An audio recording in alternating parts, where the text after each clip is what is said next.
This broadcast is brought to you by StudyEffectivelyPodcast.com, helping you achieve your academic goals, one study tip at a time.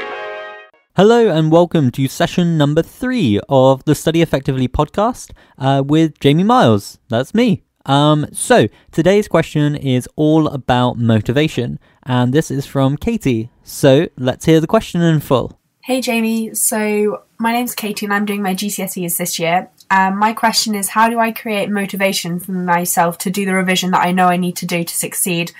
And right now my motivation is mainly the fear of failure, so how can I create other motivational strategies? Yeah, thank you.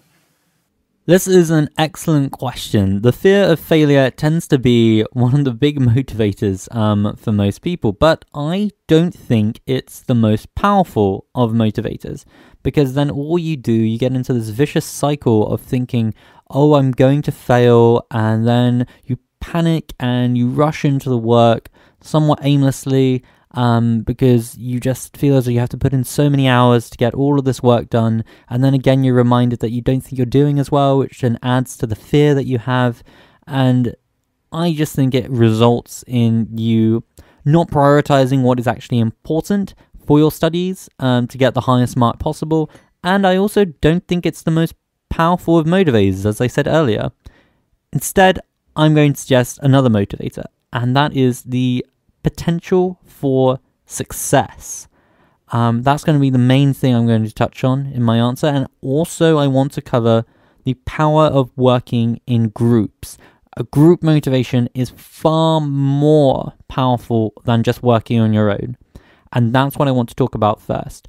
I touched on this in the previous episode, so that's session 002, about working with a group of friends to study, or just being in the house and having the people that you're living with either passively or actively holding you accountable. Think about the things that you can achieve when you're in a group. Think about, I don't know, if you've ever done a martial arts or a dance choreography, or if just you're hiking with a group of friends. You want to keep up with the pace that they are working at because you don't want to let them down. And you're able to achieve things far greater than you would have thought possible just by having this healthy amount of competition and accountability to your peers. I remember when me and my friends used to go to the gym, we would always end it with the rowing machine, and we would compete and we would be able to push ourselves far harder than we would if we were just on our own. And this is all the result of working with another person who can help you grow into the person that you want to be. And this is possible also with dance, if you have the perfect partner who is able to say and never give up and just push your technical ability just that little bit further while you're also complementing theirs. Now, I won't dwell too much on how exactly to use that within studying, because I addressed that within the last episode, but what I do want to get onto is this whole idea of focusing on the potential success that you can have if you work hard now, rather than just the fear of potentially failing. So I do parkour. That's this really weird activity where you jump and vault over things quite frequently in the urban environment, most commonly. But you can apply this to almost every single sport or activity. The message that I'm going to say, and that is, when I was first starting out, I was very, very conscious of the fact that if I tried to jump over this pole and then land on the other side, and if I ruined it, I would fall down about 2 meters, and it would probably hurt because I would be falling at a very awkward angle, and I just kept focusing on how it would feel if I fell, and the pain I would feel, both emotionally and also physically, because of the embarrassment of falling over and maybe hurting myself in front of all the other people who were there practicing. And with that frame of mind, whenever I would come to do the jump, I wouldn't commit. I wouldn't follow through, and it's that critical moment. You'll know this with almost any single sport that you've ever done, whether it be you're trying to throw a punch, or you're trying to do a lift within a dance choreography, or you're trying to vault over a pole so you can get to the other side. If you don't commit, you end up failing because you have this bit of doubt in your mind. And what I ended up doing just one day, just to try it out, was, well, let's focus instead on, let's just shift my entire perspective. Let's look at how great would it be if I actually did manage to do this. And I kept visualizing in my mind and playing through, okay, what does the vault look like? Okay, my legs swing over and then my feet just land perfectly on the edge. And my hands don't get knotted up. They're just perfectly aligned with one another, so I can easily go into the next move, which was actually swinging under the pole and then sliding down to the ground.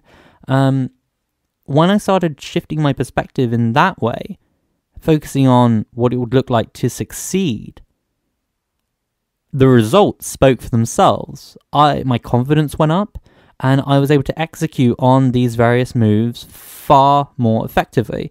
I then started applying this to other areas, like doing martial arts rolls and back rolls for break falling. And instead of thinking about, oh no, I'm going to hurt my head, or oh, what if my arm gets all bent, or oh, I'm going to smash my leg, I just focused on, oh, it would look so cool if I could just do this. And oh, I'm standing here and I'm going to roll and I'm going to end up over there. So I just focus on point B as opposed to everything that could go wrong between getting from A to B.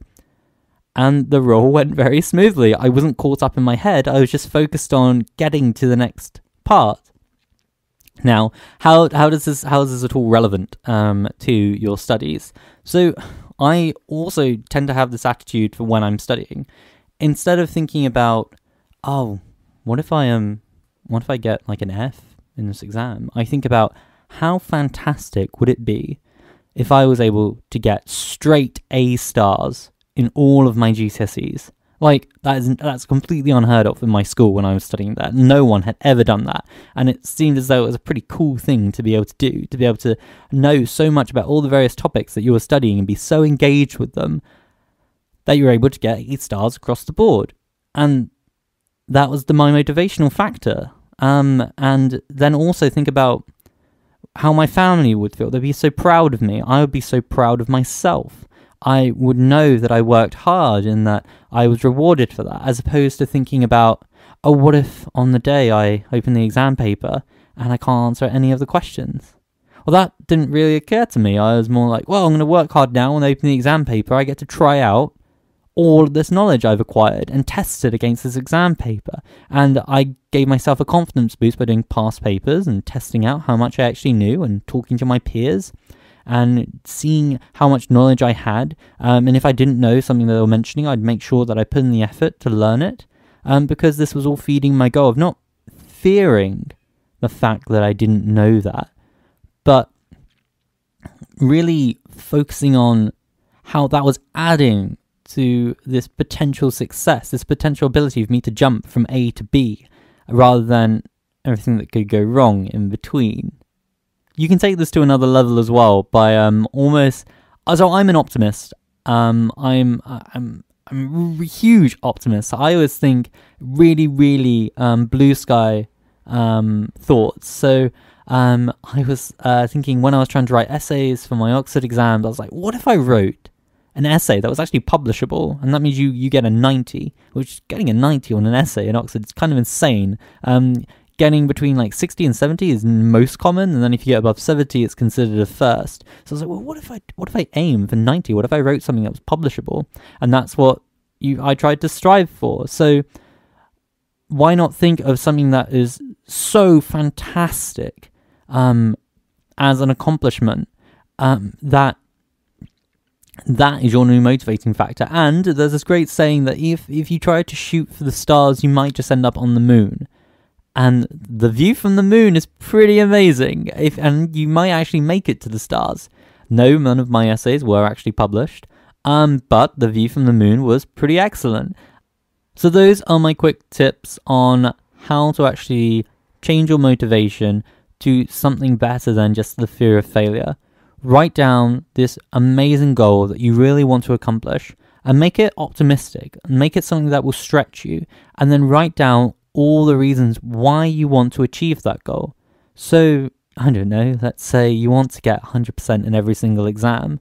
That might be because your ultimate goal is potentially to help people, and you being as smart as possible means that you can make the most informed decisions possible. And by sharpening your mind, you're able to address problems that are causing other people suffering in the world. Potentially, if you're a more philanthropic person, you also might really want to make your family proud. You also might really want to be the very first person in your school to be able to do something that amazing and the prestige that goes with it. You also might, I don't know, maybe you have a reward lined up.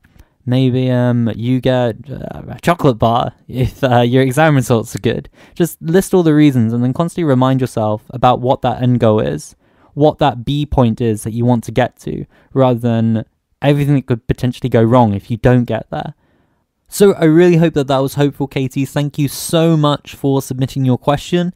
And if anyone else has any tips around how to stay motivated and how not to just use fear as a means of motivation, you can join the conversation on Twitter. The handle is AnOddEducation, and you can use the hashtag SEP003, which is kind of a form of para rhyme, isn't it? If not full rhyme. That's Study Effectively Podcast 003. That's what the SEP stands for. And if you would like to read the transcript and the show notes for this episode, you can go to studyeffectivelypodcast.com/SEP003, and everything will be there for you to review after this episode. As always, I'd like to end on a quote, and this quote is to help everyone out there who is studying for an exam to see the big picture, because it's really easy to forget why learning is so important, but we need to remember this. Education is the most powerful weapon which we can use to change the world. And that was said by Nelson Mandela. And it's true, our brain has been the most useful weapon in our arsenal to overcome all of the challenges that we face as a species that threatened our survival. And it's ultimately allowed us to become the top of the food chain, you could say. And those challenges aren't slowing down. In fact, I think the challenges that we face now as a species are the biggest we have ever faced. So, remember that you aren't just trying to pass an exam with all the study and all the effort that you're putting in now and all the learning. You're getting ready to make a difference to the lives of everyone else on this mud ball and everyone who is going to come after us on this mud ball that we call Earth. So, have a great day and keep on studying effectively. See you later. Bye. Well, it's been splendid having you. Do come again soon to